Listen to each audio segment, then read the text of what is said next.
પ્રભુના વચન વાંચીએ. માથીનો 21મો અધ્યાય કલમ 33 થી 43 અને 45 થી 46. ઘાતકી ખેડૂતો. બીજું દ્રષ્ટાંત સાંભળો.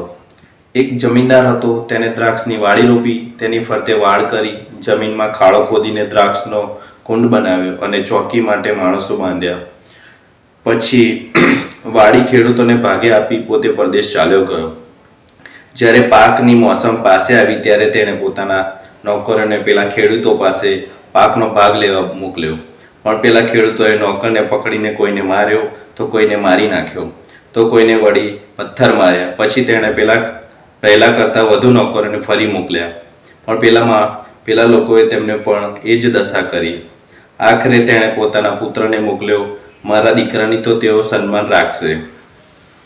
અને તેણે ધાર્યું હતું, પણ પુત્રએ જોઈને ખેડૂતોએ મોહેમાં વિચાર કર્યો, આ વારસ છે, ચાલો આપણે આને મારી નાખીએ અને એનો વારસો લઈ લઈએ. પછી તે લોકોએ તેને પકડી વાડીની બહાર ફેંકી દઈને મારી નાખ્યો. હવે જ્યારે દ્રાક્ષની વાડીનો માલિક આવશે ત્યારે તે આ ખેડૂતોને શું કરશે? તેઓએ કહ્યું, એ દુષ્ટોને તે પૂંડે મોતે મારશે અને વાડી બીજા એવા ખેડૂતોને આપશે, જે એને મોસમમાં પાકનો ભાગ આપે. ઈસુએ તેમને કહ્યું, તમે શાસ્ત્રોમાં કદી વાંચ્યું નથી કે જે પથ્થરને કડિયાએ નકામો માની ફેંકી દીધો હતો તે જ આધારશીલ બન્યો છે. એ પ્રભુની લીલા છે. આપણા માટે એ અદ્ભુત દ્રશ્ય છે. એટલે હું તમને કહું છું કે ઈશ્વરનું રાજ્ય તમારી પાસેથી છીનવી લેવામાં આવશે અને યોગ્ય પાક પેદા કરે એવી પ્રજાને આપવામાં આવશે. જે કોઈ આ પથ્થર ઉપર પડશે તેને ટુકડે ટુકડા થઈ જશે. એ દ્રષ્ટાંત સાંભળીને મુખ્ય પુરોહિત અને ફરીસીઓ સમજી ગયા કે ઈસુ આપણા વિશે બોલી રહ્યા છે, અને તેથી તેઓ ઈસુને પકડવા માંગતા હતા. પણ તેમને લોકોનો ડર લાગતો હતો, કારણ લોકો ઈસુને પૈગંબર માનતા હતા. આ પ્રભુની વાણી છે. જય ઈસુ. મારા ધર્મજનો, આજે જમીનદારના દ્રષ્ટાંત દ્વારા આપણને તપઋતુનો મોટો સંદેશ મળે છે. જેમ જમીનદાર ચારે ફરતે વાડ કરે છે, પોતાનો બગીચો બાંધે છે અને પછી ચાલ્યો જાય છે, એ જ રીતે ઈશ્વરે આપણને ઘણા બધા તાલંતો આપ્યા છે. અને જેમ પછી જમીનદાર ખેડૂતોને મોકલે છે, એમ આપણને પ્રભુએ મોકલ્યા છે તાલંતો સાથે.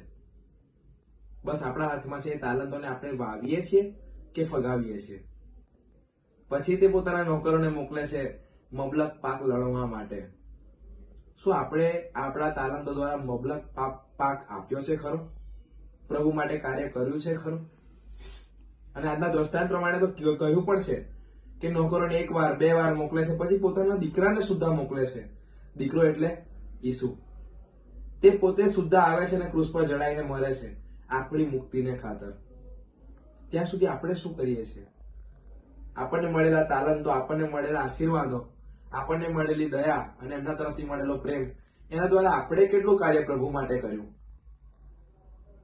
એ જમીનદારના દ્રષ્ટાંત દ્વારા આપણને ખબર પડે છે કે આપણે આપણા અંતરમાં ડોક્યું કરવાની જરૂર છે કે મને પ્રભુ તરફથી આટલા આશીર્વાદ મળ્યા છે, તો પછી મેં મારી માટે જ વાવ્યું, મારી માટે જ લણ્યું, મારી માટે જ ભેગું કર્યું. તો જેણે મને આપ્યું છે એની માટે કેમ નહીં? અને કરું છું તો કેટલું કરું છું? આટલું? થોડું? અરે પ્રભુએ તો ભરપૂર આપ્યું છે. આપણે ભરપૂર કરવાની જરૂર છે. ગઈકાલના સુસંદેશમાં આપણે સાંભળ્યું એમ, અમીર માણસ કહે છે અબ્રાહમને કે લાઝરસને કોને નીચે જઈને મારા ભાઈને સમજાવે, કારણ તેઓ પણ આવું જ જીવન જીવે છે.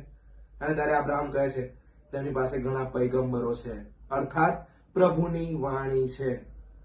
આજે આપણી જોડે પણ પ્રભુની વાણી છે. વિચાર કરવો રહ્યો, આપણે કેટલું કાર્ય પ્રભુ માટે કર્યું. ઈસુની જય.